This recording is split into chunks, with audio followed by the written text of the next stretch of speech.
year really ago bad. when he was Holy coaching crap. this team. Not just Let's take a quick pause. Imagine you're a Sacramento fan and you have to every single night look at Buddy Hield, who you gave that money to, and be like, God, jeez, 4 why am I years paying this ahead. guy? And then to have to watch Bagley do whatever it is that he does, knowing that that's going to go down as one of the worst draft picks in history, and you knew it almost immediately, and just have to watch his mediocrity on a night in, night out basis just has to rip your soul out. I can't imagine, for as fun and exciting as Fox is, it must be so friggin' depressing to be a fan of this team. If there's any of you out there, feel free to tell us how depressing it is. They know. I've talked to Kings fans over the years, and the depression set in years ago with them. I was talking during, I was broadcasting during the game, and I was thinking of worst franchises in the league in my lifetime. They got to be at the bottom. Oh, yeah. They were great probably around 2001 when they were battling with the Lakers out in the West, and ever since it's just been missed draft pick, misused star, and you hope that De'Aaron Fox, who shut this game down in the fourth quarter, great pull-up jumpers, walk into the lane for a three-point play, all that kind of stuff, just a great closing effort. Tyrese Halliburton won the first Rookie of the Month out of this draft class. So I He's was going to talk fantastic. about Tyrese as well, because I think that I want to So get like there. there's glimmers of hope there, but there's also stuff dragging them down, like Hield, like Bagley, and these other guys that they've missed on. Yeah. And I do want to talk a little bit about the Kings, because once again, you've got a team like Sacramento, coming in here, and it feels like a TPE audition as well. Harrison Barnes, great game. We talked about Barnes. Actually, he wasn't as efficient as he normally is, but he played. Pardon me. How many free throws? Felt like he was at the line a bunch. Yeah, I thought what's funny is you look at the stats, and he had a much worse game statistically than I thought. But he was still good. I mean, he had a little cold stretch there. Didn't shoot the three ball really well. But this is a guy you're talking about bringing in here as your fourth option. It's just whether or not you're willing to pay those $20 million that he's going to be due for the next couple of years. But that's all he's going to be. If he comes to this team, he's a fourth option. And the question is, does that work for you? I mean, we don't get to watch these guys a lot. You watched them for an entire game, Bobby. What were your thoughts, your impressions? I mean, not just offensively, but defensively. He's a good slasher. I think he defends the wing positions well. He rebounds. You saw he can pass a little bit tonight. This is the high end of what you would want out of that. This is the highest end talent-wise that you could get off of it, and you would have to pay for it. The highest end of the talent spectrum is him and Gordon. If you're looking at those two guys, who do you think fits this team better? If you were to go on the high end, because this is a team that might want some picks. You'll have to dump a few picks in here to make it happen. But these would be the higher end guys on the talent spectrum, I would think. So Barnes has reached his ceiling. These are his best career numbers so far. Gordon, I think, still has room to grow. So that's the question you asked there. They're both signed for multiple seasons, which is ideally what you want out of this TPE. Barnes is a little more expensive. So if you want to save a few bucks, you go Gordon. But it's essentially even, these contracts both ways. So Barnes has won a championship. He's putting up numbers right now. He's healthy. Gordon, of course, is going to miss 6 weeks, and he's been injured throughout his career. I think you'd rather have Barnes if you just want a sure thing who's going to lock in and help you and be a role player that you can rely on. There's just one part. I know he was at 44% coming into this. A 1-7 night's going to drop him closer to 40. We all remember that 2016 finals when the Warriors blew the 3-1 lead. He was open again and again in that corner, and he just kept missing. It was one of the worst three-point shooting performances in a finals I can remember. That's the worry there.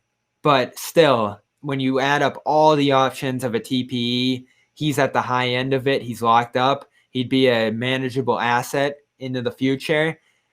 The question just has to become, you're probably picking between a guy like him and Marcus Smart at some point when it comes to contract time for Marcus Smart. But I think ultimately they're going to have trouble keeping Smart at that time no matter what happens. So you want to make the most of this year. You want to make the most of next year. And adding an extra wing who's a 10 to 20 point per game scorer and a defender like Barnes, it's a no-brainer to me. Now, what's it going to cost to get this? Are the Kings going to be bad enough to want to give him up? Right now, they're 10-11 and have won 5 out of 6. What other contenders contender can take that on, though? That's the question. Whether contender can take on isn't already paying to the max. Who has the flexibility to take on someone like Barnes?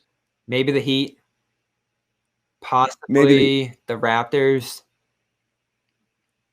Not many though. Yeah, and you're looking at you might be looking at a couple of firsts. I don't know what it would take. Yeah, that's the capital that the Celtics have right now. And I have said that I'd give up 3 first rounds for Gordon. I guess I'd say I'd probably go in a similar direction for a player as good as Barnes. I mean, this is a good starter in this league, and some nights a great one like tonight. I thought he was pretty great tonight. So if you can get that as your 4th or 5th option here, and you're talking about a starting lineup of Tatum, Brown, Smart, Kemba, and Tice with Barnes as your first guy coming off the bench, that's a really good team, and it can allow you to play more like this team ultimately wants to play. Because, John, I was thinking this during this game. You look at the way that the Celtics are playing with double bigs and crashing the offensive glass a ton and giving up a little more on defense than they want to. I don't think that's who they want to be. I think it works for right they now. love being that 3-wing team, Yeah. They love that. The whole thing was built off of this switchability, having guys that can defend a whole bunch of different positions there that are really tough to defend. Their length, clogging up passing lanes, they were a really hard team to play against when you had those guys out there. They were big, they were athletic. It was really, really, really difficult to play against the Celtics. That's what they want to be. Danny's been salivating over wings his entire life. I mean, if he can get one, I think he's going to try to get one. And we both wanted Hayward back. I don't think we think Barnes is close to Hayward's level, but he's close enough. And again, to go on the record, I wanted Hayward for the overpay. I was willing, I would have gone where I'd rather go Hayward for $30 million for the next 3 than Barnes $20 million for the next 3. Oh, Bobby, I lost you, buddy. Lost Bobby. We'll filibuster here for a little bit. Once again, Celtics lose. We're talking TPE because this game didn't have a ton going on with it. Going to bring Bobby back. Technical difficulties. Bobby, you good? Yeah, it looks like I am. Okay. Anyway, I would have rather overpaid for Gordon than. But if you can bring back a percentage of Hayward's production at $10 million less, I think it's a little bit of a no-brainer. It would be the right play. So again, I like it. Now let's see how bad the Kings can get to where.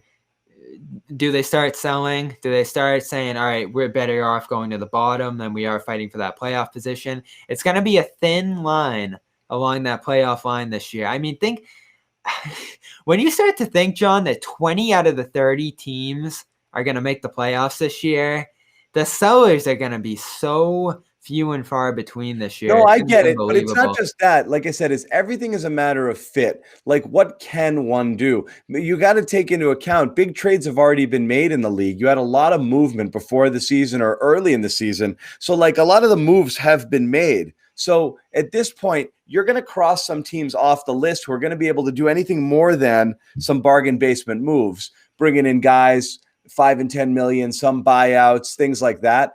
I don't know how many blockbuster deals are out there. I don't know.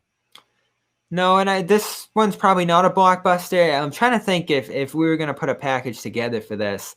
I think I'd go in a similar direction where I'd be willing to give up more picks to make this happen, but I'd also want to see the Kings take some money back. Now, what would that be? Would it be an Ojale? Would it be Tristan? Maybe, depending on how that continues to go.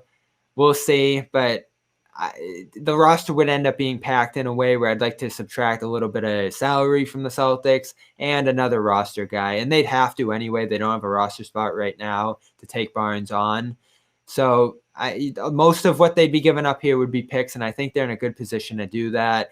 When you start to think of J.J. Redick and some of the other names that have been thrown around there for this TPE, you'd rather go all in, one dive on a quality rotation player like Barnes over, multiple fringe bench guys. Yeah, and that's the thing is it's going to be a while. It's amazing. After every loss, this dominates our chat. It's what do you get to fix it? Because I do think people see this, and that's the problem. That's why these games are so hard to analyze, because what are you going to take out of this one? It was an so-so game from Brown and Tatum.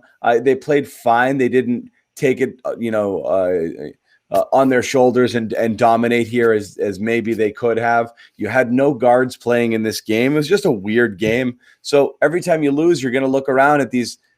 We talked about it last game. You look around at these crap players coming off the bench and say, we need something better, And so that's why the conversation is always going to go here, but it's just not coming, It's not coming right away. Everyone's going to have to be a little patient. Yeah, all our concerns preseason came to fruition.